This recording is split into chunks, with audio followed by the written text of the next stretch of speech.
नमस्कार, स्वागत आपका कार्यक्रम आपका शहर आपकी खबर में। मैं हूं आपके साथ पारुल। इस कार्यक्रम में हम बड़ी खबरों से आपको रूबरू कराते हैं। तो सबसे पहले वो तस्वीरें देख लीजिए जिन पर आज बात होने वाली है, यानी वो खबरें। सबसे पहले बताएंगे कि किसानों को लुभाने के लिए अब मध्य प्रदेश कांग्रेस कौन सा दांव चलने वाली है। दूसरी खबर पंचायत चुनाव को लेकर है।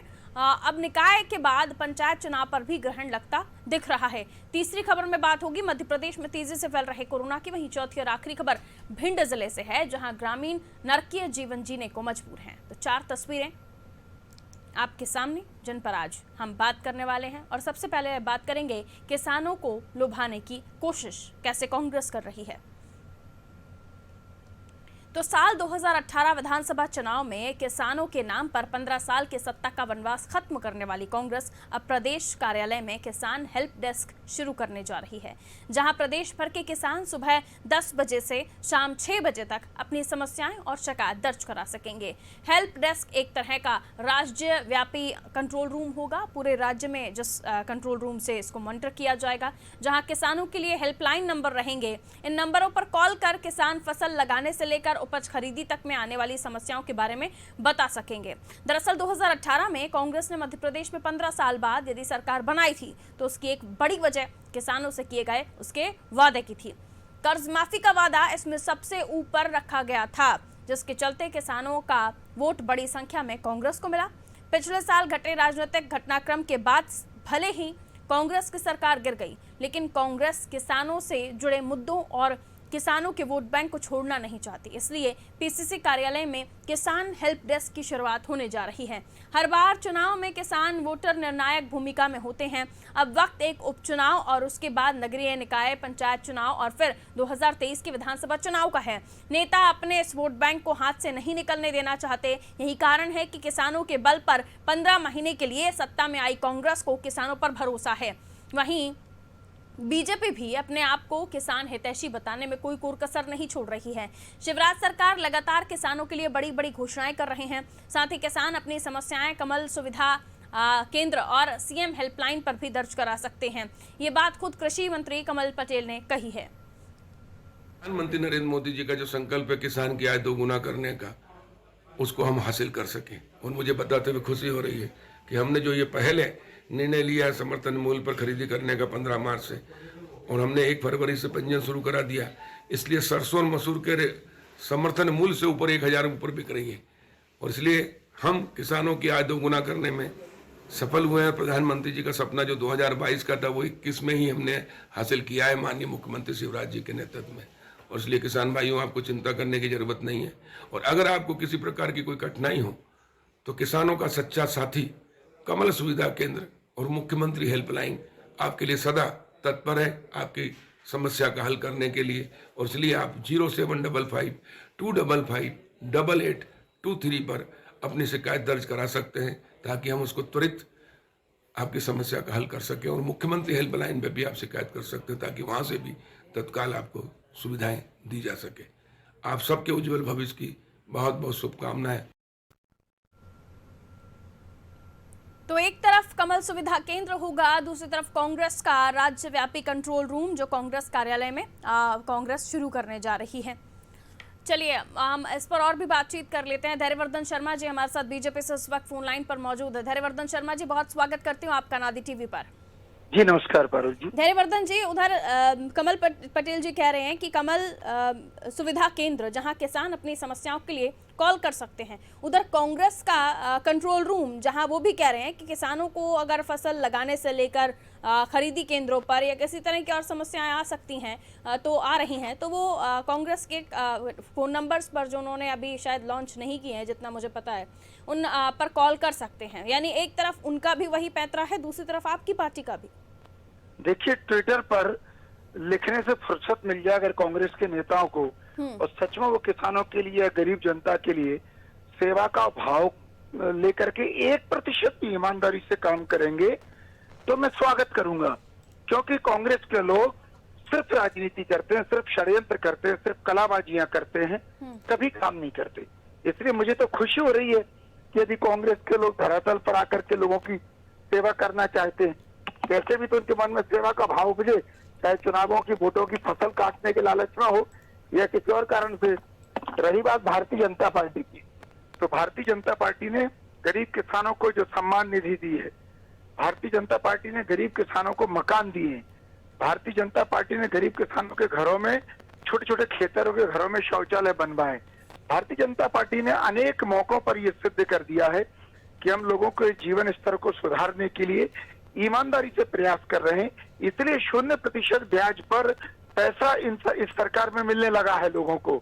और आप देखिए, भारतीय जनता पार्टी ही वो सरकार है कि यूरिया नीम कोटेड मिलने लगा, वरना यूरिया के लिए रत जगह करना पड़ता था किसानों को और लाठियां खानी पड़ती थी।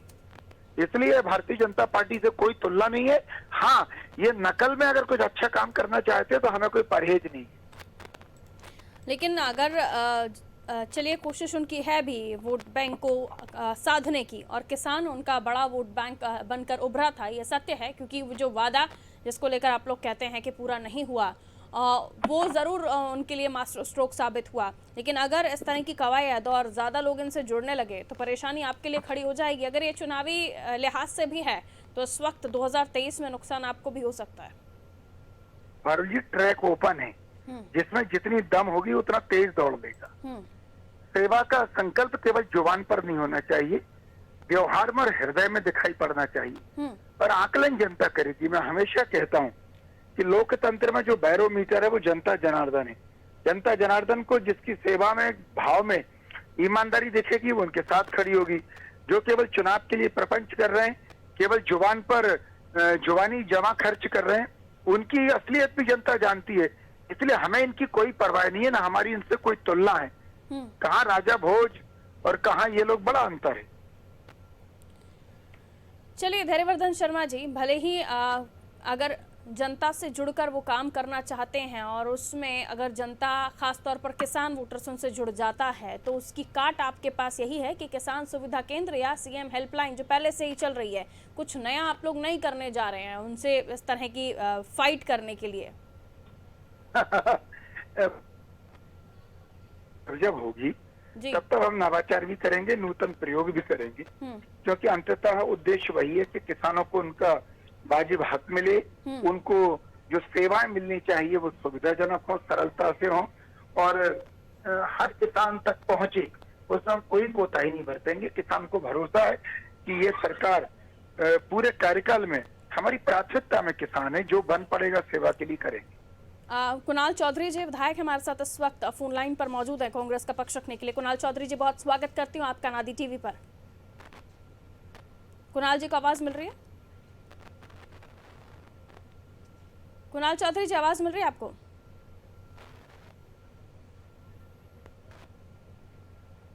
चलिए कोशिश कर रहे हैं कि उनसे बात हो सके। कुणाल जी को आवाज मिल रही है? कुणाल जी,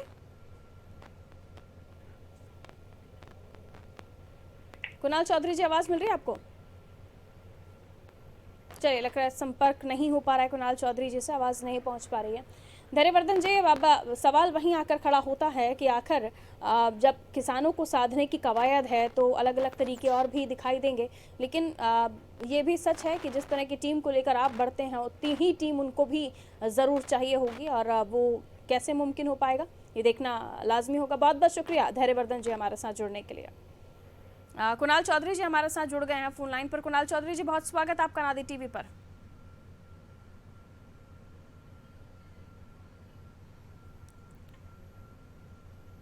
चलिए, लगता है कुछ परेशानी हो रही है नेटवर्क में। तो देखिए, अब फिलहाल जो है किसानों को साधने की कवायद, या सही बात है कि किसानों की वजह से ही जो है कांग्रेस 15 साल का अपना वनवास काटकर सत्ता में आई थी, लेकिन नहीं पता था कि शायद ये सारी चीज़ें हो जाएंगी।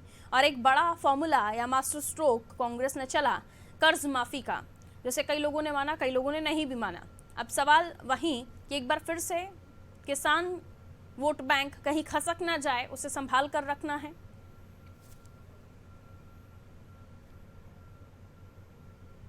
और किसानों को साधना है, इसलिए कंट्रोल रूम वाली पॉलिटिक्स हो रही है सर, हेल्पलाइन वाली पॉलिटिक्स। इधर कांग्रेस का हेल्प डेस्क जो किसानों के लिए, किसानों की मदद के लिए खड़ा हुआ है, दूसरी तरफ बीजेपी का कमल सुविधा केंद्र और सीएम हेल्पलाइन जो पूरे तंत्र के साथ किसानों के लिए खड़े होने का दावा कर रहे हैं, लेकिन किसान किसकी तरफ अट्रैक्ट होता है, किसानों को किस पर भरोसा होता है, ये देखने वाली बात होगी। कुणाल चौधरी जी हमारे साथ कांग्रेस से इस वक्त फोन लाइन पर है। कुणाल जी, बहुत स्वागत आपका नादी टीवी पर। आवाज मिल रही है?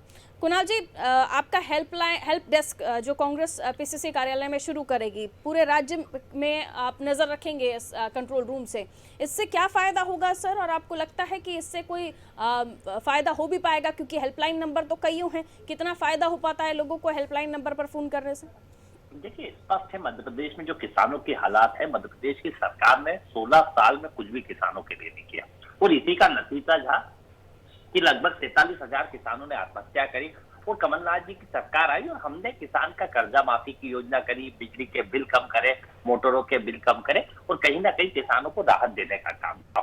पर आज वापस वो हालात है कि ना तो यूरिया मिल रही है, डीएपी की कीमतें बढ़ती जा रही है, किसान फसलों के दाम नहीं मिल रहा है। तो कई छोटी मोटी जो समस्या आती है उनके निराकरण के लिए हम कोशिश करेंगे कि जो भी किसान को समस्या है वो बताए, तो हमारे नेता जाके वहां पे जाके लोकल हमारी टीम असिस्टेंट करके उनकी समस्याओं का निराकरण करेगी।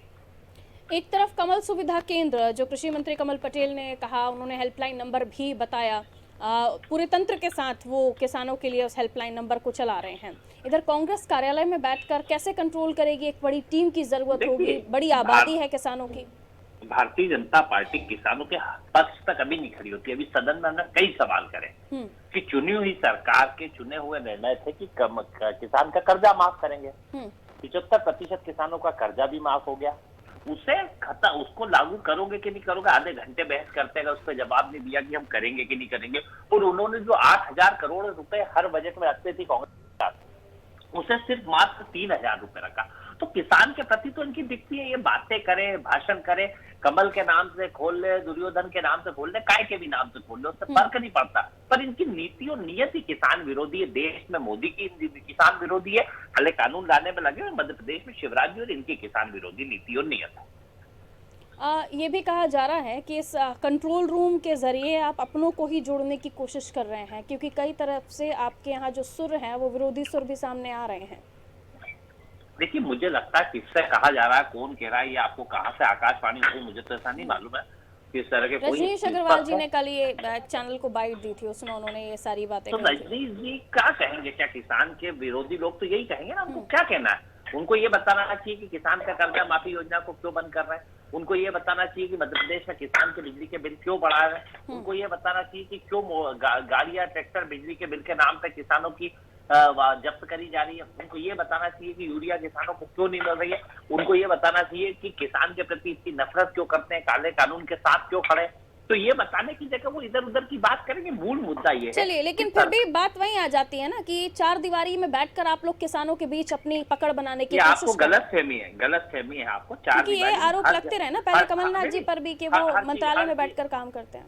उन्होंने पूरा काम किया, किसान का कर्जा माफ किया, 27 लाख किसानों का कर्जा माफ किया, चाहे मंत्रालय में बैठे या कहीं बैठे, किसान को मुआवजा दिया। और सबने देखा कहाँ जाके दिया, कहाँ नहीं दिया। जो भले ही अपने आप को पाव वाले भैया कर रहे हैं और हेलीकॉप्टर में बैठ के अभी वहां पे बंगाल में उनका चुनाव प्रचार कर रहे हैं, कोई काम नहीं कर रहे हैं। स्पष्ट है किसान विरोधी शिवराज सरकार है। बहुत बहुत शुक्रिया कुणाल जी हमारे साथ जुड़ने के लिए। तो कांग्रेस विधायक है कुणाल चौधरी जो हमारे साथ फोन लाइन पर बने हुए थे, बखूबी पक्ष रखने की कोशिश की कांग्रेस की, लेकिन आरोप ये भी लगा कि पहले कमलनाथ जी मंत्रालय की दीवारों के अंदर बैठकर सरकार चलाने की कोशिश कर रहे थे, अब किसानों को साधने की कोशिश चार दीवारी के अंदर यानी पीसीसी कार्यालय के अंदर बैठकर कंट्रोल रूम बनाकर कांग्रेस करने की कोशिश कर रही है। अब देखते हैं कितना फर्क पड़ता है इससे, किसान कितना भरोसा कर पाते हैं कांग्रेस पे। आगे बढ़ते हैं। मध्य प्रदेश में नगरीय निकाय चुनाव के ठंडे बस्ते में जाने के बाद अब पंचायत चुनाव पर भी ग्रहण लग सकता है। दरअसल केंद्र के निर्देश पर शिवराज सरकार ने मध्य प्रदेश पुलिस की 50 कंपनियों को विधानसभा चुनाव के लिए बंगाल और तमिलनाडु भेज दिया है। ये कंपनियां दोनों राज्यों में विधानसभा चुनाव पूरा होने के बाद वापस आएंगी। अब ऐसे में प्रदेश में पुलिस बल की उपलब्धता पंचायत चुनाव में बाधा बन रही है। इस मामले में गृह विभाग ने राज्य निर्वाचन आयोग को भी सूचना दे दी है। राज्य निर्वाचन आयोग ने हाल ही में कलेक्टर्स को निर्देश भेजे थे कि वो चुनाव की तैयारियां पूरी कर लें। इससे इसमें संकेत मिले थे कि आयोग जल्दी ही पंचायत चुनाव कराने के पक्ष में है। जिला पंचायतों के अध्यक्ष पदों की आरक्षण प्रक्रिया भी ठंडे बस्ते में है। आयोग ने फरवरी के दूसरे सप्ताह में सरकार को पत्र लिखकर यह प्रक्रिया 15 दिन में पूरी करने को कहा था, लेकिन पंचायत एवं ग्रामीण विकास विभाग ने अभी तक कोई कार्रवाई शुरू नहीं की, जबकि मुख्यमंत्री शिवराज सिंह चौहान पंचायत के निर्माण कार्यों को बड़े पैमाने पर उनका लोकार्पण करते जा रहे हैं और अभी भी कर रहे हैं। तो ऐसे में देखना ये होगा कि अभी क्या और निकाय चुनाव के बाद पंचायत चुनाव टलेंगे, क्योंकि जो पुलिस बल है, जो फोर्स है, वो बंगाल में लगा दिया गया है। तो जब तक वहां की पूरी प्रक्रिया, चुनावी प्रक्रिया खत्म नहीं होती, तब तक यहाँ तैयारियां कैसे मुमकिन है। वैभव गुप्ता विशेष संवाददाता फोन लाइन पर इस वक्त हमारे साथ मौजूद है। वैभव, पुलिस बल की उपलब्धता नहीं तो पंचायत चुनाव भी नहीं। अब पंचायत चुनाव तभी हो पाएंगे जब बंगाल का चुनाव फुल एंड फाइनली कंप्लीट हो जाएगा। ऐसे में और ज्यादा लेट हम हो जाएंगे। और उसके बाद जो स्कूलों की परीक्षा की बात आ रही थी, कोरोना के बढ़ते आंकड़े कैसे देखते हैं?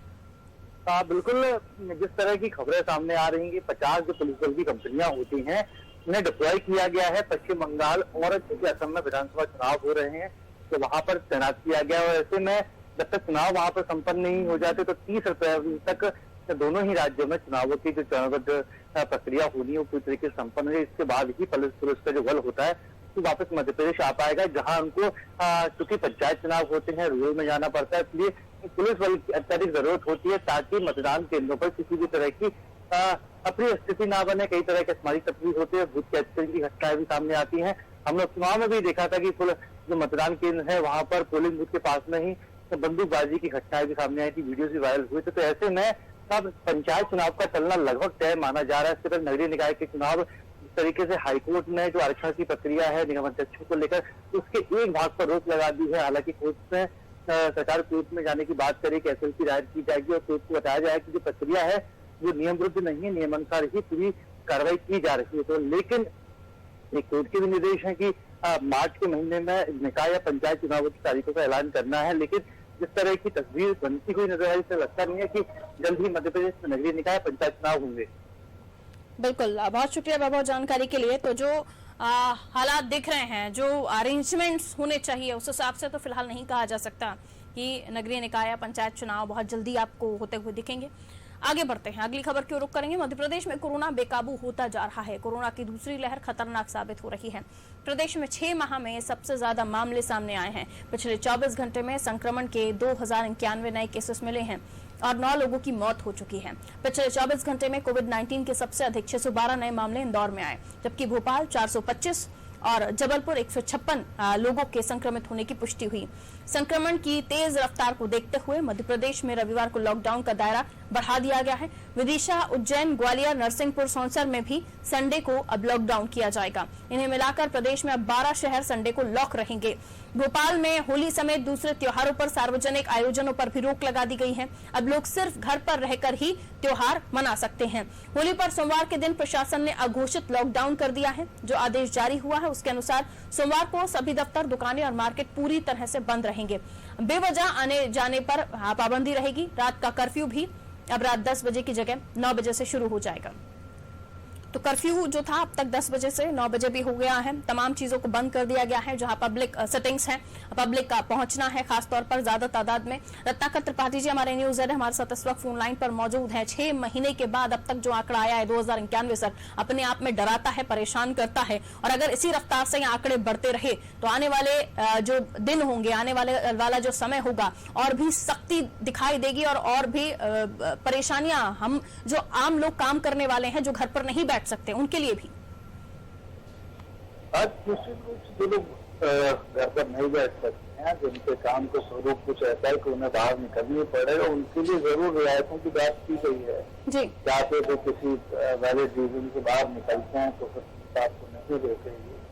लेकिन जैसा कि आपने देखा कि 6 महीने बाद इस कदर जो खराब एक स्थिति बनी है, तो मद्देनजर मुझे लगता है कि एक बहुत बड़ी एक अवेयरनेस का समय है और कुछ एक ऐसे निर्णयों का भी समय है जिनमें सबसे पहले जो सोशल मीडिया है या जो सबसे पहले जो भी विचार साझा करने के मंच हैं, उनके लिए कैसी नैतिक मॉरल पॉलिसी बनाई जानी चाहिए कि हर व्यक्ति कोरोना के बारे में अपने आप को ज्ञानी न बताए, अपनी राय का प्रकटीकरण न करे, अपना नॉलेज न डाले। क्योंकि आप देखेंगे अगर पहले ही कहा गया था कि जब तीसरी गर्मी आएगी, बीते साल कहा गया था, तो कोरोना का वायरस गर्मी में खत्म हो जाएगा। एक मिसकंसेप्शन बन गया था, लोग लापरवाह होते चले गए, कोरोना तक का मौसम आने के बाद कुछ काबू में आ पाया था। अभी फिर से इस तरीके की बातें चलने लगी और कुछ ऐसी चर्चाएं की जा रही कि तो मार्च में पीक जरूर चल रहा है, लेकिन जैसे ही ठंडक खत्म होगी और अप्रैल की तीखा धूप का आनापन शुरू होगा तो कोरोना का वायरस फिर कमजोर करना होने लगेगा। या कि दूसरी चीजें आ रही हैं कि लोगों को जबरदस्ती अस्पताल में पॉजिटिव बता के भर्ती कर दिया जा रहा है। इसके पहले तक मिसकंसेप्शन ये था कि लोगों की गलत रिपोर्ट देके उन्हें नेगेटिव बता दिया जा रहा है। ये तमाम चीजें ये क्या करती हैं कि लोगों को इस रोग के लिए, इस रोग के प्रति जागरूक होने के बजाय, इस रोग के लिए सावधान होने के बजाय इसको एक खिलवाड़ के रूप में देने के लिए प्रेरित कर देती हैं। और फिर लोग बात को बहुत ज्यादा तवज्जो नहीं देते कि कोरोना इतना खतरनाक है, और उन्हें ये लगता है कि यदि हमको नहीं हुआ है तो इसका मतलब है कि अभी तक यदि हमको नहीं हुआ है तो वायरस हम पे कभी असर नहीं कर सकता है। इस किस्म की जो सोच है उसको लगातार बढ़ावा मिलता है, और सबसे बड़ा उसके रीजन है जो सोशल मीडिया बन रहा है, वो प्लेटफॉर्म्स बन रहे हैं जहाँ लोग एक दूसरे से जुड़ते हैं। और बहुत हैरत की बात ये है कि चीजों को मानने वाले इस बात तक से गौर नहीं करते कि जो उनसे वायरस को लेके, वायरस के मौसम को असर को लेकर इस तरीके की चीज कर रहा है, आखिर वो खुद किस फील्ड का है, क्या वो मेडिकल फील्ड का है।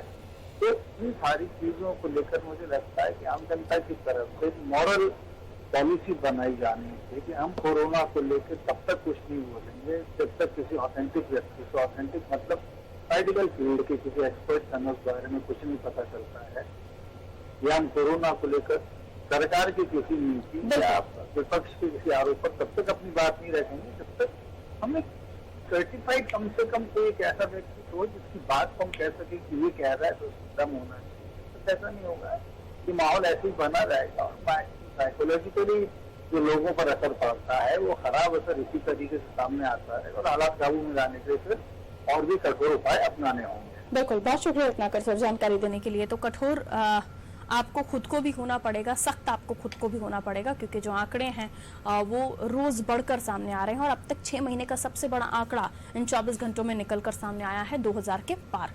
चलिए आगे बढ़ते हैं। भिंड जिले के मड़ी जेतपुरा गांव में लोग नरकीय जीवन जीने को मजबूर हैं। गर्मी के मौसम में भी गांव की गलियां पानी से भर गई हैं। जल निकासी नहीं होने के कारण गांव में जल भराव की स्थिति निर्मित हो गई है। वहीं नहर फूटने से जल भराव की स्थिति और गंभीर हो गई है, जिसके चलते ग्रामीण छात्र छात्राएं गंदे पानी में से निकलने को मजबूर हैं।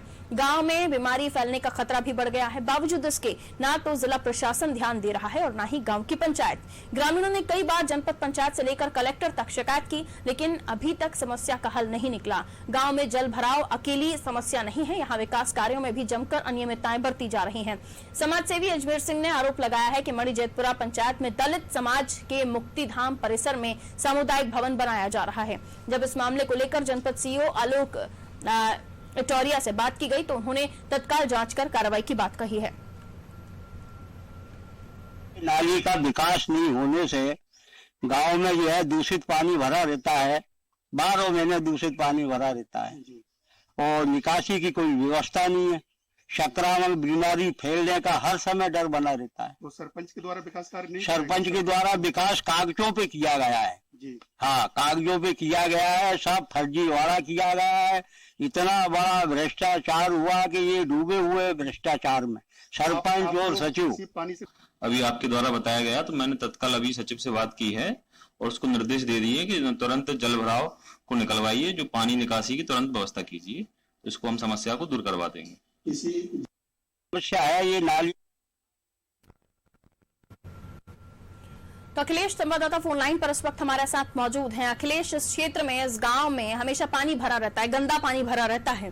लोगों को डर है कि बीमारियां भी फैल रही हैं। जाहिर है गंदा पानी है, लोगों को इसी से होकर गुजरना होता होगा, और उसके अलावा विकास कार्य यहाँ पर होते ही नहीं। लोगों को कहना है कि सिर्फ कागजों में ही जो सरपंच सचिव हैं वो काम दिखा देते हैं, विकास दिखा देते हैं। क्यों इस मामले में कोई बड़ा अधिकारी हस्तक्षेप नहीं करता? इस मामले में कोई मॉनिटरिंग नहीं होती, देखने नहीं आता कोई कि क्या काम हो रहा है, क्या नहीं हो रहा है? क्यों अछूता रखा है इस गाँव को? जी पारुल जी, मैं बताना चाहूंगा, मड़ी जेतपुरा गांव में जहां नहर फूटने से जल भराव है, वहीं ग्रामीणों का आरोप है, उन्होंने कलेक्ट्रेट से लेके जनपद सीओ तक इसकी शिकायत कई बार की है, लेकिन कोई भी बड़ा अधिकारी अभी तक वहाँ नहीं पहुँचा।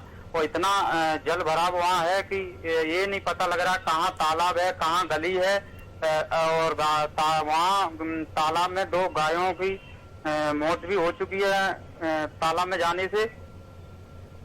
और ग्रामीणों का वही आरोप है कि कोई अधिकारी वहाँ अभी तक नहीं पहुँचा। क्यों वजह कोई निकलकर सामने आ रही है? आखिर क्यों कोई इस ओर ध्यान नहीं देता? संक्षेप में बताइए जल्दी से। बताया जा रहा है वहाँ की दलित बस्ती होने के कारण वहाँ कोई सुनवाई नहीं कर रहा है। चलिए, बहुत शुक्रिया। आज भी जात पात जो है वो बहुत ज्यादा देखा जाता है। ऐसे अभी आप इस खबर से समझ सकते हैं, क्योंकि एक तरफ हम कहते हैं हम सब एक बराबर हैं, लेकिन दूसरी तरफ कोई जगह अगर किसी जाति की वजह से, क्योंकि वहां पर एक समुदाय रहता है, इस वजह से छूट जाए, और वो भी दलित समुदाय वहां रहता है, इस वजह से वहां पर कोई देखने नहीं जाता, वहां पर विकास नहीं होता, तो ये किस तरह की मानसिकता पनप रही है हमारे तंत्र के अंदर, उन अधिकारियों के अंदर जिन्हें बार बार शिकायत करने के बावजूद भी वो देखने नहीं पहुंचते। आपने देखा किस तरह की तस्वीरें थी। बारिश का आलम नहीं है, ये नहर फूटने के बाद जो लोगों के गुजरने के लिए जिस तरह से पानी भरा हुआ है, उसी पानी से होकर उन्हें वहां से निकलना पड़ता। कोई इस मामले में ध्यान नहीं दे रहा, क्योंकि वो गांव जहां पर दलित लोग ज्यादा रहते हैं। मुझे दीजिए इजाजत, आप देखते रहिए अनादि टीवी। नमस्कार।